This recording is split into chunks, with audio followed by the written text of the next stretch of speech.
Mga ka-explorer, isa na namang inspiring na kwento ang handog ko sa inyo.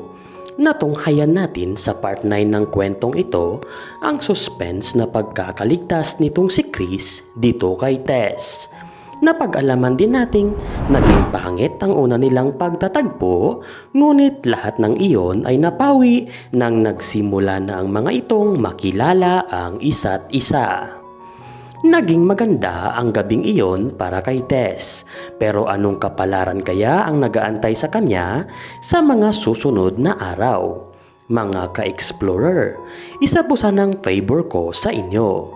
Kung bago ka pa lang dito sa channel ko, ay huwag mo po sanang kalimutang pindutin ang like at subscribe button at i-on mo na rin ang notification bell para palagi kang mauunang ma-notify kapag may bago akong upload.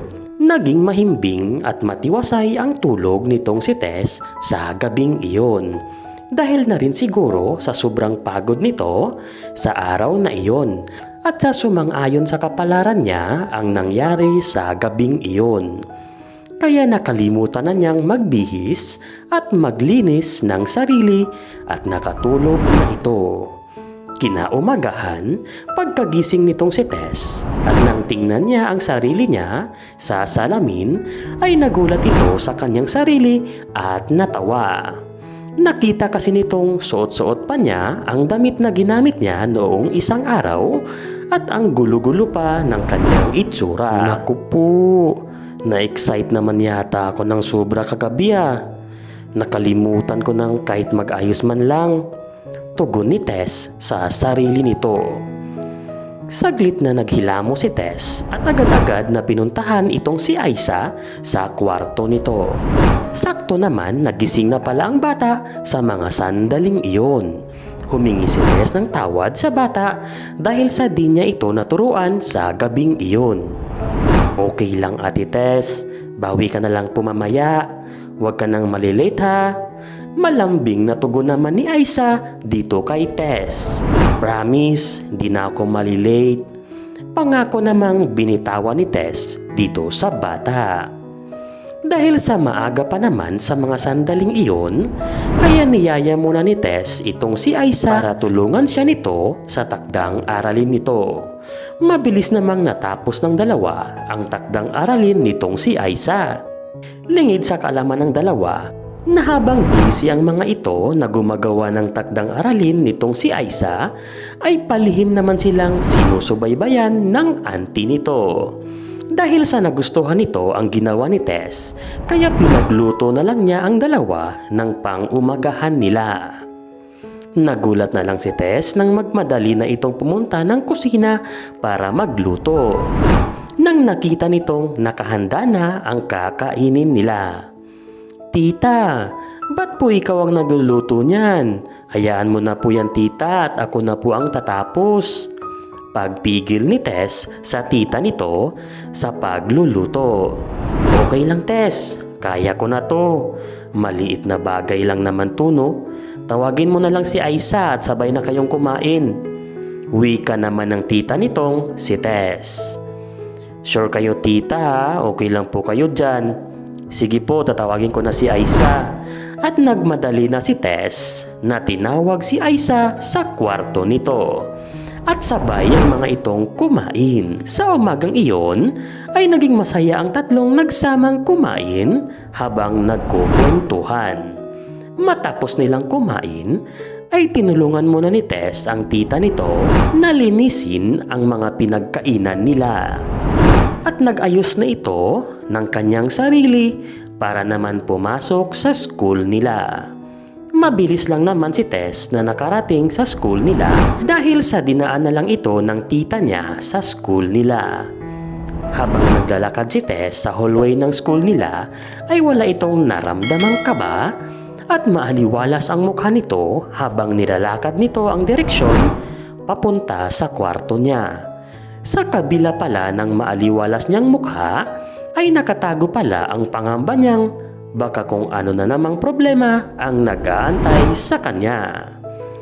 Habang papalapit si Tess sa kwarto niya ay dalangin ito ng dalangin at pinikit nito ang mga mata niya para di nito makita ang bubulaga sa kanya. Habang dahan-dahan na bumubukas ang pintuan, ay dahan-dahan namang binuksan ni Tess ang mga mata nito. Nang sa di inaasahan, nang nagalak at namangha siya sa kanyang nakita. Halos kalahati ng mga estudyante niya ay nandun sa kwartong iyon at matyagang nag-aantay sa teacher nila. Karamihan sa mga estudyanteng nandun sa mga oras na iyon ay ang mga kaibigan ni Briggs at Chris at iba pang mga sumusunod sa kanila. Nanibago si Tess sa pangyayaring iyon na kahit na hindi kumpleto ang mga estudyante niya ay masaya na rin ito sa achievement sa buhay guro nito. At napatitig ito kay Briggs at Chris na nagpapahiwatig ng pasasalamat niya sa kanila. Naging matiwasay ang pagtuturo ni Tess sa mga oras na iyon dahil halos lahat ay sumali sa discussion nila. At wala ni isang sumira sa araw na iyon.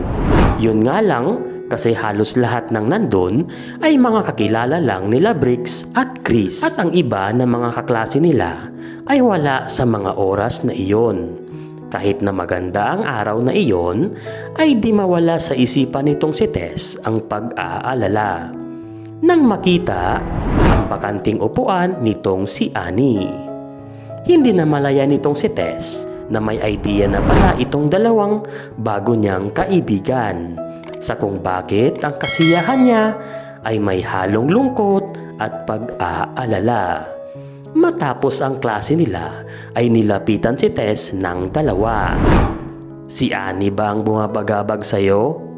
Pambungad na wika ni Briggs dito kay Tess. Hindi agad nakasagot itong si Tess sa kanya at napakibit balikat na lang ito habang nakatingin sa upuan ni Annie. May gagawin ba kayong dalawa ngayong hapon? Samahan niyo naman ako. Puntahan natin si Annie. Di ko matanggap na ganun-ganun na lang ang naging desisyon niya. Sasamahan niyo ba ako? Tugon ni Tess sa dalawa habang nakatitig siya sa mga ito. Ay nako, bakit may pagpipilian pa ba ako? Karga ka pa ng konsensya ko kapag may masamang mangyari sa'yo sa pupuntahan mo. Pabirong sagot naman ni Chris dito kay Tess. At mapipigilan ka ba namin kapag ginusto mong gawin ang isang bagay? Diba hindi? Tugon naman ni Briggs dito kay Tess. Basta, sagot mo ang gasolina namin ha?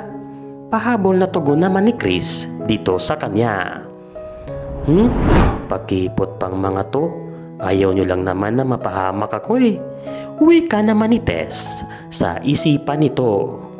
Sige guys, mamaya kita-kits tayo ha. Doon na lang tayo magkita-kita sa may labasan. Maraming salamat nga pala ulit sa inyong dalawa. Pagpapasalamat ni Tess sa kabaitan at tulong ng dalawa sa kanya. Dahil sa wala namang klase na itong si Tess sa hapon na iyon, kaya nagpalipas na lang ito ng oras sa faculty room nila. Habang pinapalipas ni Tess ang oras, ay nakatanaw lang ito sa bintana at iniisip ang sasabihin niya kapag magkaharap na sila ng ina nitong si Annie. Nagmotor lang ang mga ito at nakisakay itong si Tess dito kay Briggs. Mag-isang oras din nilang nilakbay ang daan patungo sa bahay nila Annie. Pagkarating nila sa lugar nila Annie, ay tumigil muna pansamantala ang mga ito sa may malayo para obserbahan ang bahay nito. Nang nakumpirma na nilang nandun nga ang ina nitong si Annie, ay doon lang sila nag-aksyon at pinuntahan na ang bahay nito. Tinapangan ni Tess ang loob nito at kinatok nito ang bahay na iyon. Natagalan din sila sa kakatawag dahil sa walang bumubukas ng pintuan para sa kanila.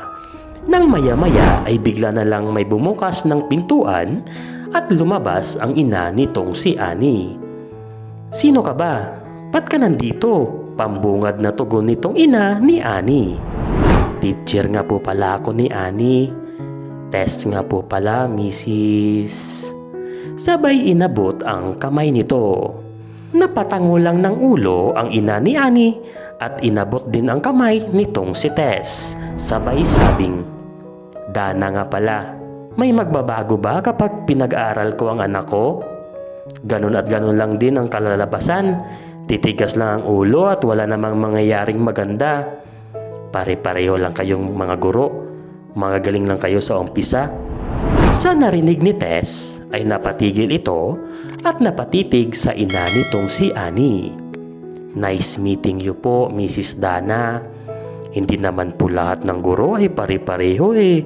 Ipinapangako ko po sa inyo na tuturuan at aalagaan ko po ang anak nyo. Hindi ko po hahayaang masira ang kinabukasan nila. Bigyan mo lang po ako ng pagkakataon na matulungan ko siya. Seryosong tugon ni Tess dito kay Mrs. Dana. Sa sinabi ni Tess ay napatahimik ng ilang segundo itong ina ni Annie. Siya nga pala, wala nga pala dito si Annie, may pinuntahan. Mga salitang pinigkas nito habang nagdali-dali itong tumalikod at pumasok sa bahay nila. Sa pangyayaring iyon ay nagtinginan na lang ang tatlo at tinitigan na lang ang bahay na iyon. May mangyayari kayang maganda sa ginawa nitong si Tess? Nakakatulong kaya iyon na pabaguhin ang isip ng ina nitong si Annie? O mas lalala pa ang problema? Abangan!